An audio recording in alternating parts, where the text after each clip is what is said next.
yung buong song mo, naka-stanky face na ako, nakaganyan lang ako. Nilukot mo yung mukha ko.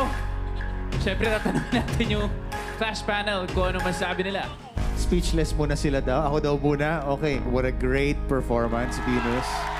At napasigaw mo ang lahat. Grabe yung control mo. Nagsusoft, nagla-loud, nagra-raspy, nagsusmooth.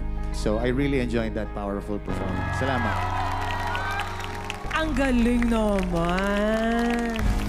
Ang maganda doon sa pagkanta mo, nalagyan mo siya ng iba't ibang kulay. At saka, simple ka lang, nakatayo ka, konting-konti lang yung mga galaw mo, pero ang laki ng dating. Thank you so much for doing that. You really had this very mighty, dominant, and formidable, very impressive performance tonight. And kagaya nga sinabi mo, meron kang hindi masyado makakarinig yung left mo. Sana all.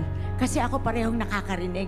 Hindi ganyan kaganda yung boses ko. Means go na go ka dito sa The Clash.